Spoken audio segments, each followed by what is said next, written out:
그 과정에서 이제 상담하러 왔잖아요. 그 과정에서 예를 들어 기억 100% 기억에 의존하는 것이고 뭐 예를 들어 뭐 녹음을 했다든지 영상을 뭐 녹화를 했다든지 하면은 결정적 증거가 되겠지만 그런 게 하나도 없다. 나는 너무 신고하고 싶지만 그런 게 하나도 없다 하는 사람들도 다 용기를 내서 해도 이게 법정에서 승소할 확률이 있는 건가요? 그러니까 성범죄 특성이요. 다른 범죄에 비해서 둘만 있을 때 그리고 은밀하게 이루어지지 않습니까? 그렇죠. 그렇기 때문에 뭐 우리가 뭘 한다, 녹음을 해놓는다든지 아니면은 그 영상을 남긴다든지 증거를 남기는 게 오히려 이상한 범죄입니다. 그렇죠. 그걸 모르고 또 그렇게 될지 모르고 벌어지는 맞아요. 범죄이기 때문에 그 특수성을 수사기관에서도 알고 있어요. 그래서 진술의 신빙성이 있다면 그거를 좀 진술의 신빙성을 뒷받침하는 것을 피해자의 진술을 들어보면서 변호사들이 그 증거가 어떤 게 있을까 좀 더 고민을 해보고 찾아나가는 과정을 적극적으로 지원하는 거고요. 그리고 이제 그런 얘기도 많이 들어요. 내가 이렇게 했다가 무고되는 거 아니야? 뭐 명예훼손 되는 거 아니야? 이런 고민 많이 하시는데요. 그러니까 역고소가 오히려 들어올 수 있다고 그러죠. 그 역고소가라는 게 무고를 말하는 무고, 거거든요. 뭐 명예훼손. 예를 들어서 피의자가 그러니까 죄를 지은 가해자가 무혐의로 끝났다, 무죄로 끝났다, 성범죄가. 그러면 너는 100% 무고야. 근데 그게 100%로 이렇게 하기는 좀 어렵고요. 무고라는 게 허위 사실을 신고해야 되거든요. 그러니까 사실관계에 있어서 허위 사실인 걸 자기가 알면서 신고해야 무고가 되는 것이기 때문에 내가 고소했다가 다 무고되면 어떡해. 왜냐하면 가해자들이 사건이 터지고 난 다음에 피해자한테 연락해서 너 무고로 처벌받을 수 있어 이런 얘기를 많이 한다고 해요. 그렇겠죠. 그렇게 협박할 수밖에 없겠죠. 그래서 빨리 취하해라 이런 식으로 얘기하는 경우도 많다고 들었어요. 근데 허위 사실을 신고했다면 무고가 됐겠지만 자신이 허위 사실을 신고하는 게 아니라면 그거에 대한 두려움보다는 한번 상담 받아보시고 수사기관을 통해서 자기가 내가 더 엄벌에 처하고 싶다 해서 오바를 해서 좀 아닌 사실을 그렇게 말씀하시는 건 절대 안 되지만 그래도 본인이 당한 사실에 대해서는 솔직하게 말씀하신다면 무고가 무서워서 내가 고소를 못한다 이렇게 생각할 문제는 아니라고 봅니다. 그 안희정 전 지사 같은 경우에도 관계는 있었지만 그건 성폭력은 아니었다 이렇게 또 주장을 하잖아요. 지금 미투 운동에 나온 그 피의자로 지목이 되는 가해자분들이 제일 많이 하시는 말씀이죠. 그렇죠. 이 행위는 있었으나 합의에 의한 것이었다 내지는 그런 고의는 없었다 이런 얘기를 많이 하시죠. 그런 관계를 어떻게 이거를 근데 전후에 실제 수사를 들어가 보면 전후에 주고받았던 메시지나 이런 주변 사람들의 진술이나 아니면 경우에 따라서는 거짓말 탐지기 조사도 하기도 하고 하는데요. 이게 이 안지사 사건이 그렇다는 게 아니라 일반적인 성범죄 의견이 엇갈릴 때는 그렇게 하는데 아무래도 진실한 진술을 하는 사람들이 진술이 일관성 있고 신빙성이 있기 마련이거든요. 그래서 수사기관에서도 결국 진술밖에 안 남았을 때는 양측의 진술의 신빙성을 보다 고민을 깊게 하게 될 겁니다. 그래서 진술을 이렇게 좀 무리하지 않게 솔직하게 기억나는 대로 진술을 하시면 그런 진실은 밝혀질 수 있을 것이라고 봅니다. 그럼 이 김기덕 씨 건이나 이윤택 씨 건 같은 경우에는 이분들이 법정에 섰을 때 뭐 예상이지만 어떻게 될 것 같으세요? 저희도 예상을 많이 물어보시는데요. 저희는 이제 일단 변호사들의 의지가 강하고 피해자들의 의지 또한 강합니다. 그리고 수사기관의 의지도 그 어떤 때보다 강하다고 생각을 하기 때문에 이렇게 저희가 열심히 하면 저는 충분히 구속도 가능하다고 저희는 생각을 하고 있습니다. 김기덕 씨 같은 경우는 김기덕 감독 같은 경우에는 지금 김기덕 감독건 같은 경우에는 폭행 부분에 대해서만 처벌을 받았고 나머지 부분에 무혐의 받은 부분에 대해서는 이의를 하고 있는 단계입니다.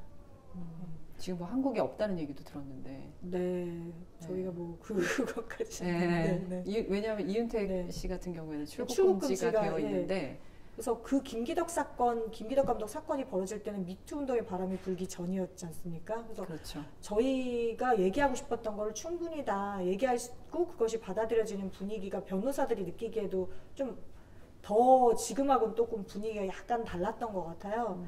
근데 지금은 바로 경찰에서도 굉장히 신속하게 출국 금지 조치를 했고 그리고 최근에는 그 극단들 밀양, 김해 그리고 종로에 압수수색까지 한 것으로 알고 있어요. 그러니까 굉장히 기민하게 움직이고 있기 때문에 저희가 기대는 하고 있습니다.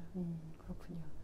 그러면 일하시면서 많이 느끼실 텐데 정부나 국회가 근데 지금 많은 법안들이 발의되고 있고 네. 정부에서도 지금 많은 일들을 하려고 네. 노력하고 있잖아요. 미투 운동을 네. 위해서. 네. 보시면서 어떤 부분이 부족하다, 어떤 부분을 더 해야 된다 이런 거 생각하시는 거 있나요? 저희가 생각할 때 되게 아쉬운 게 네. 이런 큰 사건이 벌어지면 제일 많이 하는 게 형량을 올려라, 성범죄 형량을 올려라, 그리고 공소시효를 연장하자 이런 얘기가, 그리고 법안을 특별법을 만들자 이 얘기가 제일 많이 나와요. 근데 저희가 좀 안타까운 거는 첫 번째로 성범죄 형량이 작아가지고 지금 범죄가 일어나는 거라기보다는 네. 오히려 형량이 너무 무거우니까 검찰이나 법원에서 더 관용적인 태도를 취하는 역으로 그런 경우들이 있어요.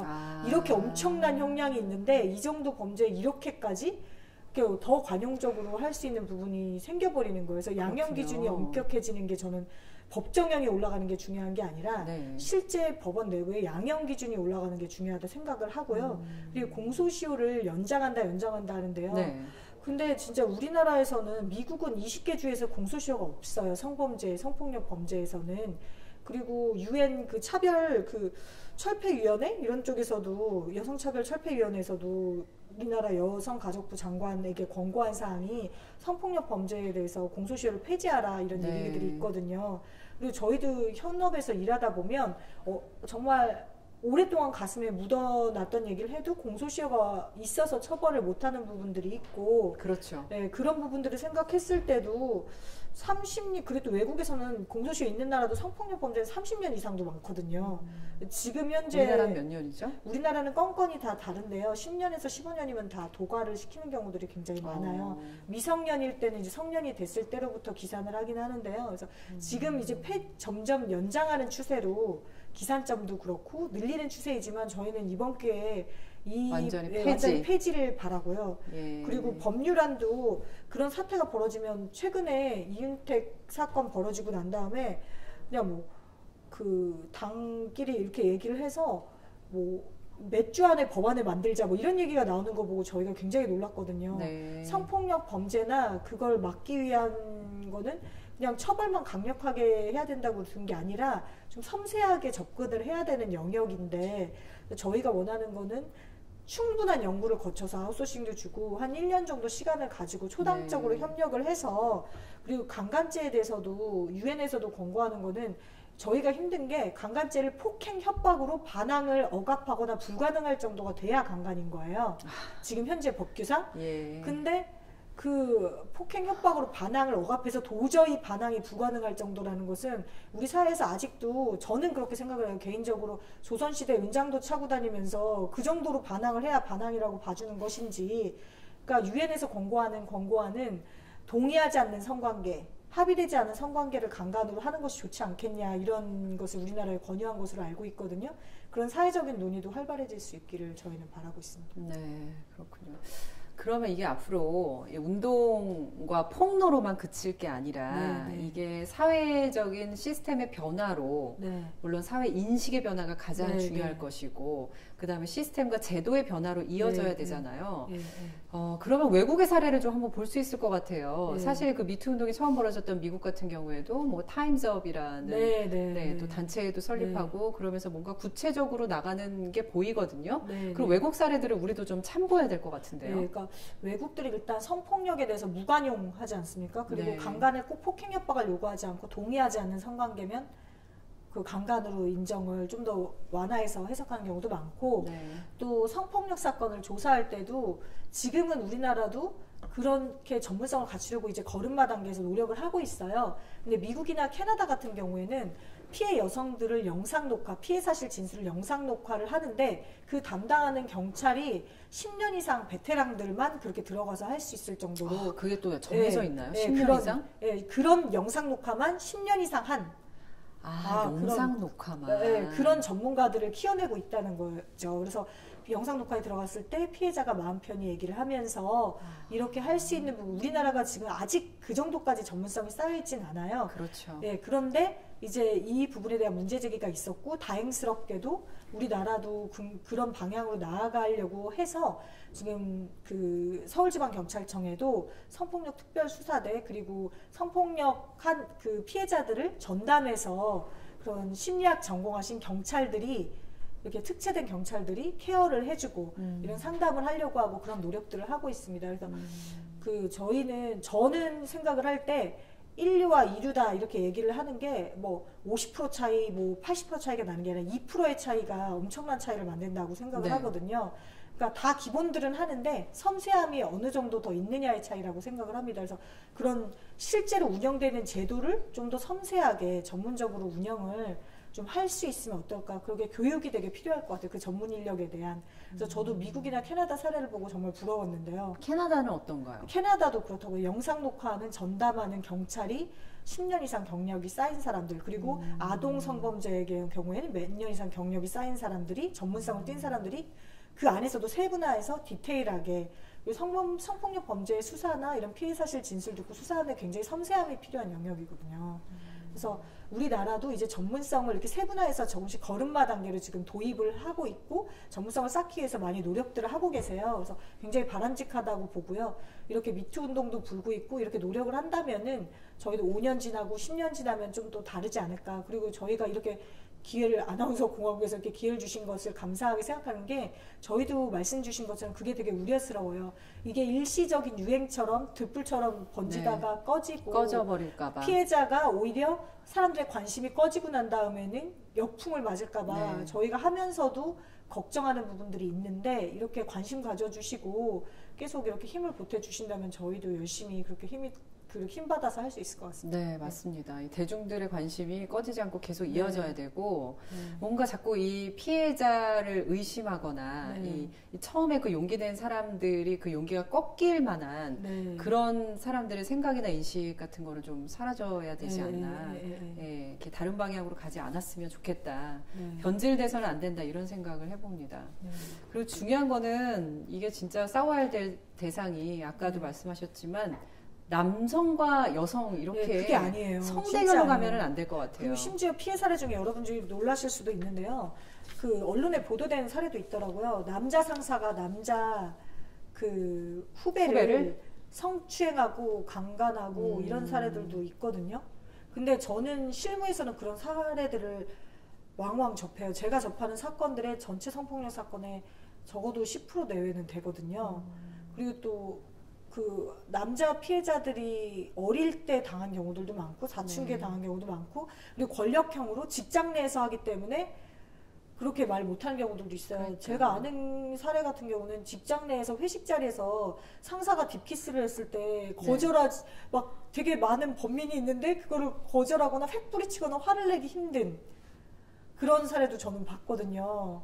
그러니까 이게 남자다 여자다의 문제가 아니라 그 집단의 그 권력을 가진 사람들이 그걸 이용해서 그 더 약자의 마음 놓고, 약자이기 때문에 얘는 내가 이렇게 해도 어떻게 못하겠지, 내지는 그래서 말을 못한 걸 가지고 합의한 거다, 동의한 거다, 그렇죠. 이렇게 프레임을 짜는 것이 문제이지, 이거 남자 대 여자, 그래서 여자는 약자니까 이렇고 이렇게만 도식할 수 없는 문제라고 생각합니다. 그래서 저희도 여성아동 인권센터라고 해서 이름은 여성아동이 들어가는데 남자 변호사님들도 한 30% 이상이 되시거든요. 뜻을 그래요? 같이 해주시는 분들이요. 그래서 저희가 경계하는 게, 이제 우리 사회가 여자 남자의 대립구도로 프레임을 짜서 이 문제를 해결할 부분이 아니라, 이 본질은 권력형 성갑질이라는 거를, 권력형 성갑질. 전 그렇게 생각하고 있습니다. 이 말이 굉장히 와닿네요. 그래서 이 본질이 그 저항하기 힘든 사람을 지위를 이용해서 그렇게 어떻게 보면 학대를 한 거지 않습니까? 그래서 거기 저희가 달을 가리킬 때, 손가락으로 달을 가리킬 때 달을 봐야지 손가락을 봐서는 안 되지 않습니까? 그래서 제가 그런 부분들도 여러분들한테 부탁드리고 싶은 부분입니다. 혹시 또 마지막으로 더 하고 싶은 얘기 있으신가요? 네, 저 충분히 말씀도 잘 들어주시고 좋은 기회 주셔서 감사합니다. 그래서 저희 MBC 아나운서들도 이 문제에 대해서 함께 공감하고 있는 부분이 있고, 그래서 아나운서 공화국에서도 오늘 하루 이 정도 얘기 가지고는 사실 저희가 빙산의 일각이잖아요. 그래서 한 번으로 끝내지 않고 앞으로 저희도 계속 이 문제에 대해서 문제 제기도 하고 해결해 나가는 데 있어서 조금의 도움이라도 될 수 있다면 됐으면 하는 바람을 갖고 있습니다. 그래서 감사드립니다. 계속 이어나가도록 하겠습니다. 오늘 나와주셔서 고맙습니다. 감사합니다.